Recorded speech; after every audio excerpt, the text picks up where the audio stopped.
পাঁচটি বিষয় গোপন রাখতে বলা হয়েছে। এই পাঁচটি জিনিস কখনো আপনি মানুষের কাছে প্রকাশ করবেন না, মানুষের কাছে বলা বলি করবেন না। নাম্বার ওয়ান, এক নাম্বার হচ্ছে নিজের ব্যক্তিগত গুনাহ।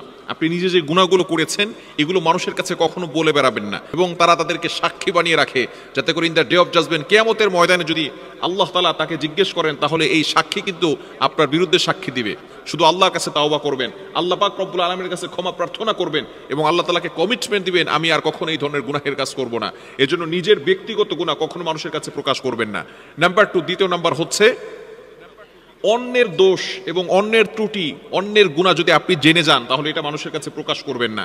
যদি আপনি জানেন, মনে রাখবেন, যদি আপনি দুনিয়ার ভিতরে মানুষের দোষ ত্রুটি গোপন রাখতে পারেন, in the day of judgement, কিয়ামতের ময়দানে আল্লাহ তাআলা আপনার গুনাহ, আপনার দোষ গোপন রেখে আপনার জন্য জান্নাতের ব্যবস্থা করবেন। বলেন সুবহানাল্লাহ। এজন্য অন্যের দোষ ত্রুটি কখনো মানুষের কাছে প্রকাশ করবেন না। বর্তমানে মিডিয়ার যুগ, এই মিডিয়ার যুগে, ইন্টারনেটের যুগে আমরা একজন আরেকজনের কিভাবে গীবত করব, কিভাবে আরেকজনের বদনাম করব, এটা নিয়ে সবসময় পড়ে থাকি।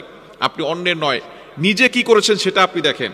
অন্যে ভুল কাজ করেছে, অমুক এই করেছে, তমুক এই করেছে, নিজে কতটুকু ভালো কাজ করেছেন এটা আপনি দেখেন। এজন্য অবশ্যই আমাদেরকে স্মরণ রাখতে হবে, অন্যের দোষ ত্রুটি, গীবত পরিচর্যা করা যাবে না। আল্লাহ তাআলা পবিত্র কোরআনুল কারীমের ভিতরে নিজেই বলে দিয়েছেন, 26 নম্বর পারা 16 নম্বর পৃষ্ঠার 1-2 নম্বর লাইন, সূরাতুল হুজুরাতের 12 নম্বর আয়াতে আল্লাহ বলছেন, ইয়া আইয়ুহাল্লাযীনা আমানু ইজতানিবু কাসীরাম মিনায-যন্ন ইন্না বা'দায-যন্নি ইসম।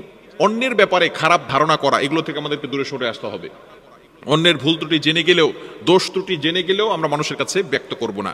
নাম্বার থ্রি, তৃতীয় নাম্বার হচ্ছে স্বামী স্ত্রী একে অপরের দোষ মানুষের কাছে বলে বেড়ানো।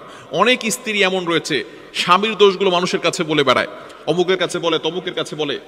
আপনাকে ভালো করে স্মরণ রাখতে হবে, আপনি আজকে আপনার স্বামীর দোষ মানুষের কাছে বলতেছেন, একটা সময় কিন্তু আপনার স্বামী আপনাকে ভালোবাসবে। যেই স্বামী আপনাকে ভালোবাসবে সেই স্বামী রাগ হয়ে গেলে, একটু রাগ করলে আপনি সহ্য করতে পারেন না কেন?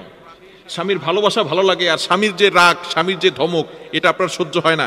ভালোবাসবে আপনাকে, ধমক দিবে পাড়া প্রতিবেশীর ভাবিকে, আপনাকে একটু ধমক দিবে, কিন্তু যখন আপনাকে একটু ধমক দেয়, আপনাকে একটু রাগ করে, তখন আপনি এটা মানুষের কাছে বলে বেড়ান। যদিও আপনি পরবর্তী সময় স্বামীর ভালোবাসা এটা ভুলে যাবেন, কিন্তু যাকে আপনি বলেছিলেন সে কিন্তু ভুলবে না। পরবর্তী সময় এই কথা বলে আপনাকে খোঁটা দিবে, আপনাকে দুর্বল করার চেষ্টা করবে, আপনাকে ক্ষতি করার চেষ্টা করবে। এজন্য স্বামী স্ত্রী একে অপরের দোষ কখনো বর্ণনা করবেন না। 4 নাম্বার, খারাপ স্বপ্ন কখনো কাউকে বলবেন না। যে একমাত্র ভালো জানেন স্বপ্নের বিষয়ে, তার কাছে বলতে পারেন। ভালো আলেম এবং মুরব্বী আলেম যিনি স্বপ্ন সম্পর্কে ব্যাখ্যা দেন, তার কাছে বলতে পারবেন। এছাড়া খারাপ স্বপ্ন যার কাছে বলবেন, সে যদি উল্টাপাল্টা ব্যাখ্যা করে, তাহলে কিন্তু আপনি সেই প্রভাব আপনার উপরে পড়বে, আপনি বিপদের ভিতরে পড়ে যেতে পারেন। এবং 5 নাম্বার হচ্ছে আল্লাহ তাআলাকে স্যাটিসফাই